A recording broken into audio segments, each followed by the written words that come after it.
Ya kalau antara Garda Revolusinya bilang ini dan itu jangan langsung dipercaya gitu loh. Nggak Oke. ada yang bisa memeriksa benar apa enggak. Ya faktanya adalah bahwa selama mereka diserang selama sebulan lebih dari udara kan tidak ada satupun pertahanan di arah. Kalau kaum intelektual sekalian, wow, gila, gila, gila, gila. Sepertinya video ini tidak disukai oleh warga Konoha. Sepertinya video ini akan bikin warga Konoha kejang-kejang menangis di pojokan. Karena apa? Karena video ini sangat-sangat berbahaya sekali. Tidak disukai oleh warga Konoha. Jadi guys, baru-baru ini lagi dan lagi Pak Rizal Malarangeng mengatakan bahwa pejabat IRGC itu adalah pejabat yang sangat-sangat tidak bisa dipercaya. Pejabat yang sangat-sangat korup. Dan ketika Pak Rizal Malarangeng mengatakan bahwa IRGC itu sangat korup, banyak orang Konoha yang kejang-kejang kelanjutan berjamaah. Bahkan banyak warga Konoha yang mengejek Pak Rizal Malarangeng. Banyak yang benci terhadap Pak Rizal Malarangeng. Banyak warga Konoha itu yang mengatakan bahwa Pak Rizal Malarangeng itu adalah agen-agen asing atau agen-agen Amerika. Wow, gila, gila, gila, gila. Nah, yang jadi pertanyaan, kok bisa? Kok bisa warga Konoha itu membenci Pak Rizal Malarangeng?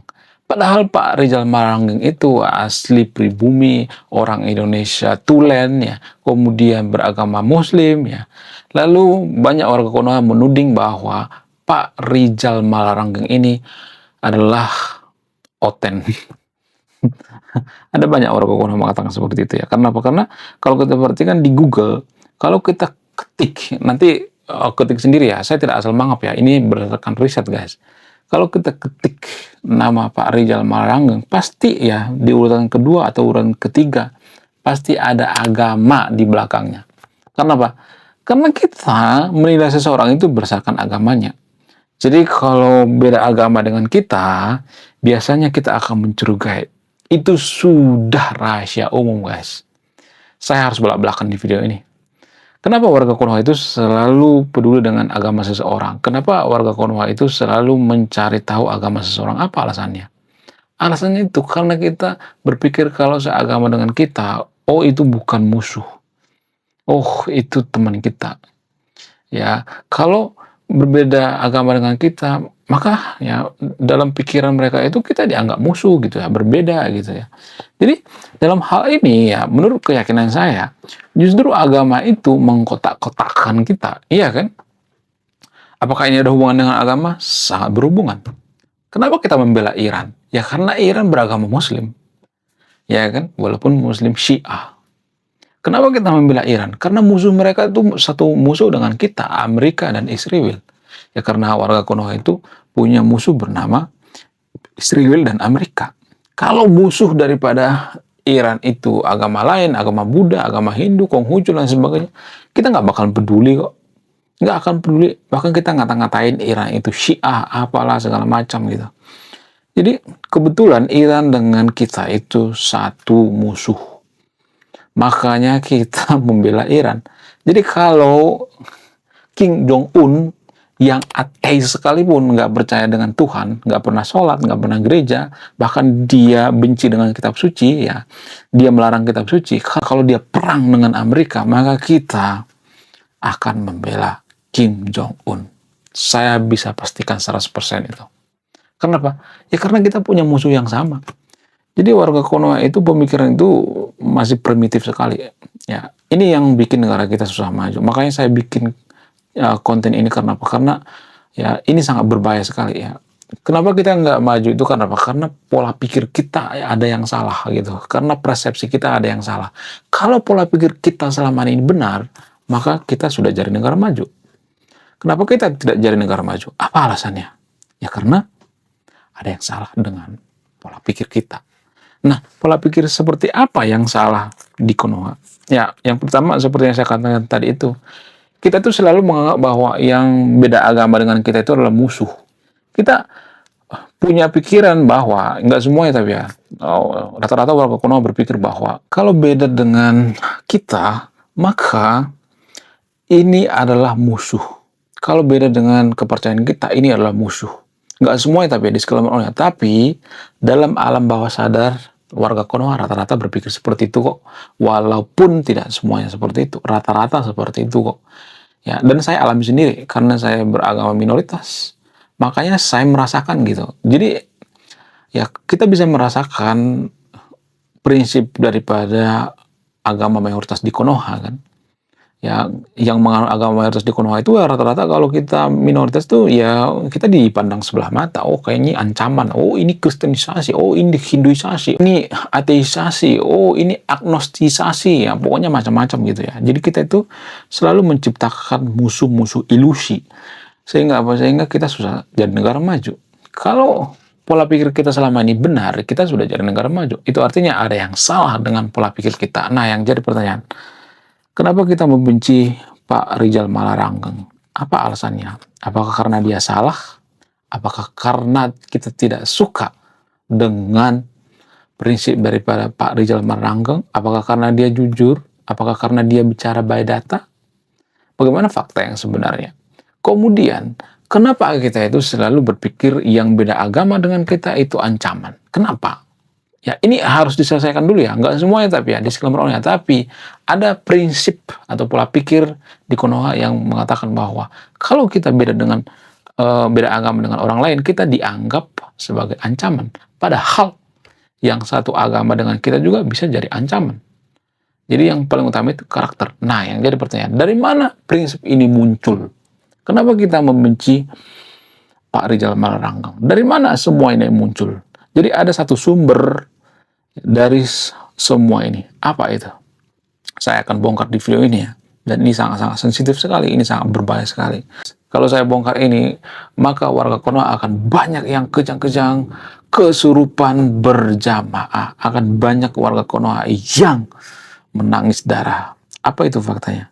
Faktanya adalah, wah gila, luar biasa. Akhirnya buku kedua dan ketiga gua rilis juga. Buku kedua gua ini judulnya Budi Tanpa Pekerti. Dari judulnya sudah menarik. Dan kisah daripada buku ini sangat-sangat dilematis sekali. Dimana karakter dalam buku ini bercerita, ada dua pilihan yang sangat sulit. Yang pertama, ketika seorang tokoh dalam buku ini tidak bawa-bawa agama saat kampanye, maka dia bisa dipastikan kalah. Tapi ketika bawa-bawa agama dalam kampanye, ketika dia bawa-bawa kalimat insya Allah, maka dia bisa dipastikan menang. Nah, yang jadi pertanyaan, kalau Anda di posisi karakter dalam buku ini, mana yang Anda pilih? Ini temanya sangat cocok dengan tema channel ini, bahas tentang agama. Kemudian tidak hanya ini juga menarik guys ya, Tanah Luka. Dari judulnya juga udah kelihatan ya, ini cerita penuh dengan luka. Dimana kisah dalam buku ini ada seorang kiai yang sangat-sangat dilematis. Dia bingung memilih antara menyelamatkan hutan atau menyelamatkan 1000 anak yatim. Jadi kalau Anda di posisi buku ini, mana yang Anda pilih? Nah, yang menarik dari kedua buku ini adalah menggunakan sudut pandang sastra Nobel. Kapan lagi ya kan baca buku yang setara dengan buku Nobel. Wow, luar biasa. Silahkan di check out sekarang juga. Kalau nggak di check out juga nggak apa-apa. Karena saya nulis buku itu bukan nyari duit sebenarnya. Ya, karena saya pengen berkontribusi terhadap kemajuan bangsa kita. Itu tujuan saya nulis buku ya. Jangan lupa, link pembeliannya ada di pin komentar video ini. Salah satu fakta yang jarang dibongkar itu, dan menurut saya pribadi ini perlu saya bongkar di sini ya. Nggak semua tapi disclaimer on ya, ini hanya di Konoha ya.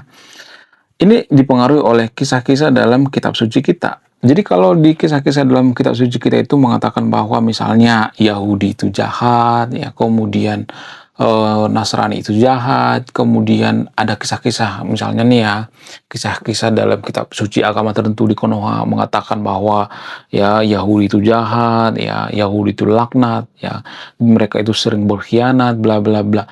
Jadi kalau ini dituliskan dalam kitab suci agama tertentu di Konoha, kalau ada kisah-kisah seperti ini dari kecil dikisahkan bahwa Yahudi itu jahat, bahwa ya orang Amerika itu jahat, bahwa Nasrani itu jahat dan sebagainya. Maka secara tidak langsung ya kalau beda agama kita ketemu dengan yang beda agama, maka kita berpikir, oh ini ancaman. Oh ini nggak benar. Karena waktu saya kecil dikisahkan bahwa ya orang-orang Yahudi ini jahat, ya orang-orang Nasrani ini jahat gitu. Padahal yang mereka nggak sadari itu, ya, ini jarang dibongkar ya guys ya.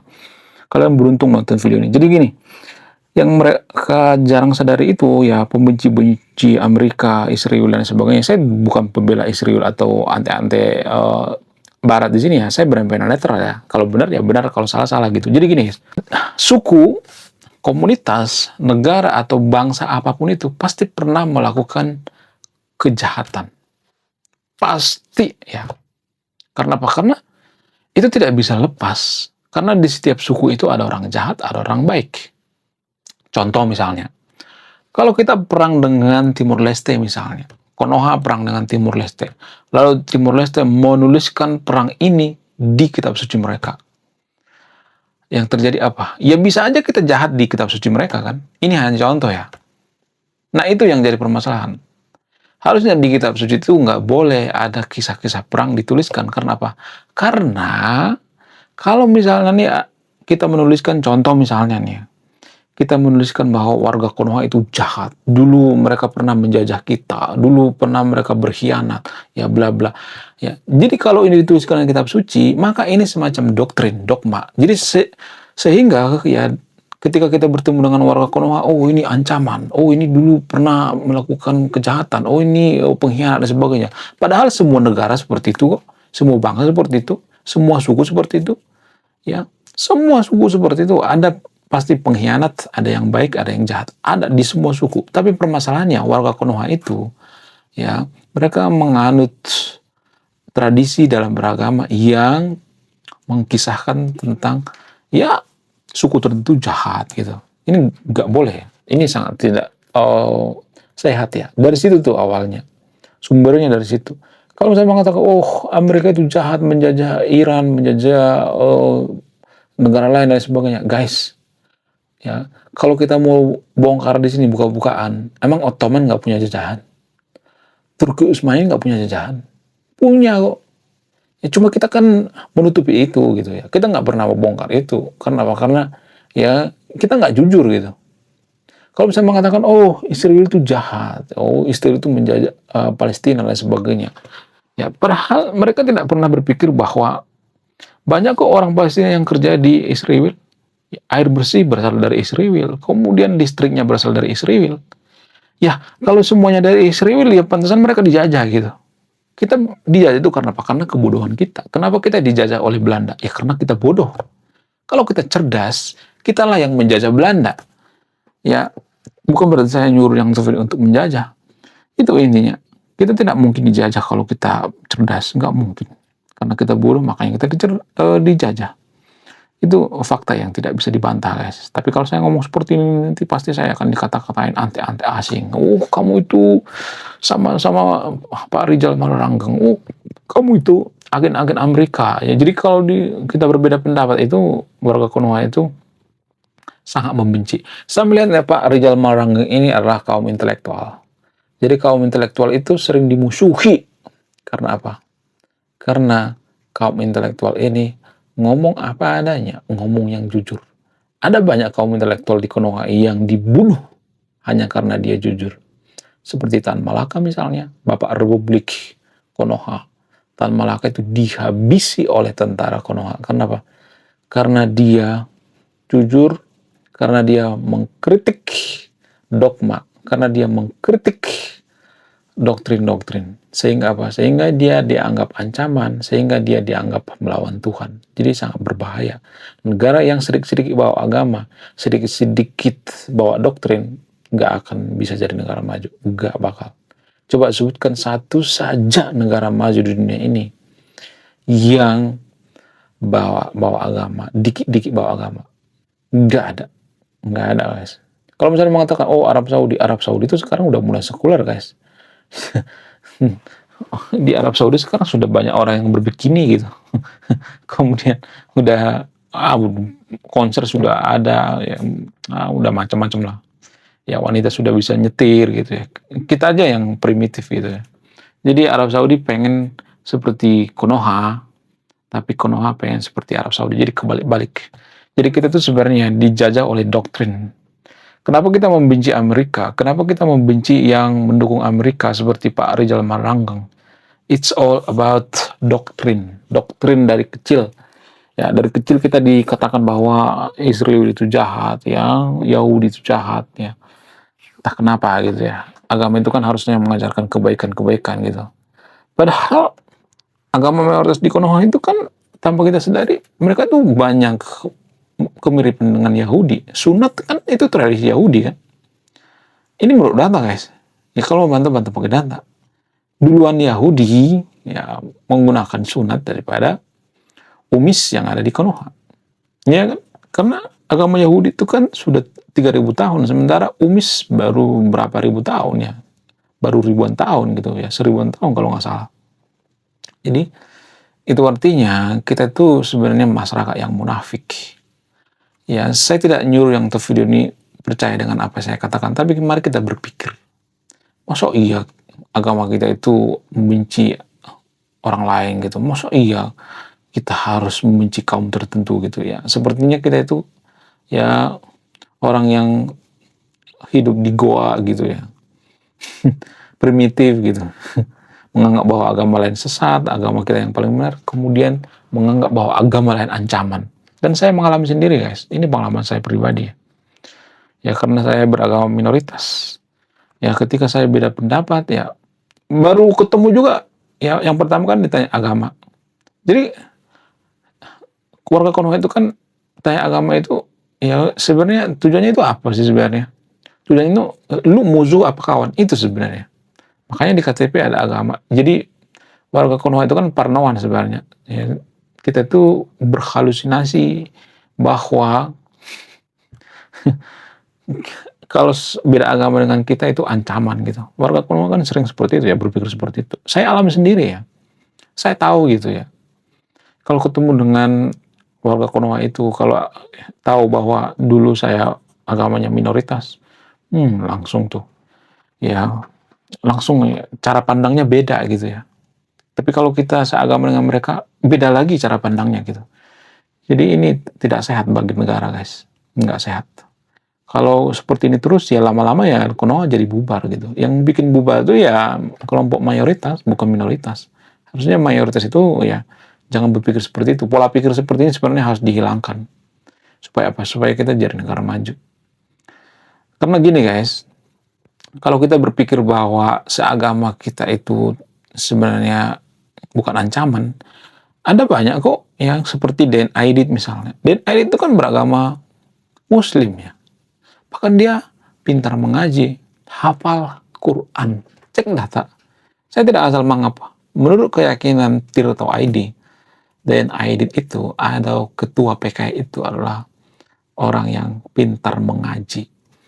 Nah, yang jadi pertanyaan, kalau dia beragama Muslim, apakah itu ancaman atau tidak? Ada orang yang mengatakan bahwa dia itu bukan ancaman karena seagama dengan kita. Padahal dia menjadi ancaman tuh. Jadi kita tuh terlalu berhalusinasi seperti hidup di dalam goa gitu ya. Kita berpikir ya di luar goa itu jahat semua ya, di dalam goa itu baik semua gitu. Enggak juga gitu. Ini pemikiran-pemikiran primitif ya. Pemikiran-pemikiran yang jarang kita sadari gitu. Kalau saya ngomong seperti ini nanti pasti saya dikata-katain playing victim gitu. Bukan playing victim guys. Ya, di negara maju itu nggak ada istilah mayoritas minoritas. Justru kita lah yang menciptakan mayoritas dan minoritas itu sendiri. Karena kita berpikir atau berprasangka bahwa yang beda agama dengan kita jahat. Nggak boleh seperti itu ya.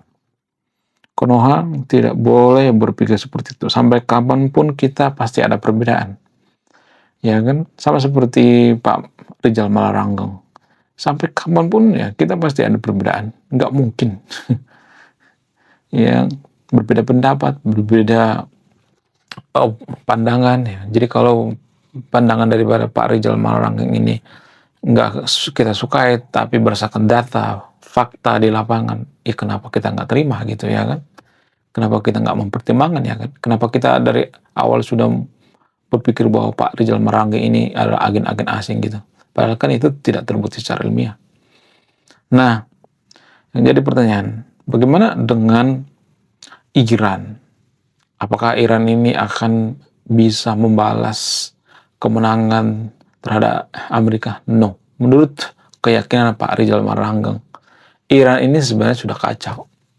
Cuma mereka itu keras kepala aja gitu ya. Bahkan pejabat-pejabatnya sudah banyak yang korup ya, kemudian rudal-rudalnya sudah habis ya, kemudian banyak banget ya kelemahan daripada Iran. Tapi itu jarang dibongkar, jarang disadari karena apa? Ya lagi-lagi karena seiman. Menurut kalian gimana? Coba tuliskan komentar ya. Saya tidak akan berpihak di video ini.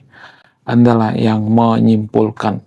Oke guys, sekian video ini. Terima kasih sudah memahami. Saya kaum intelektual, salam rasional.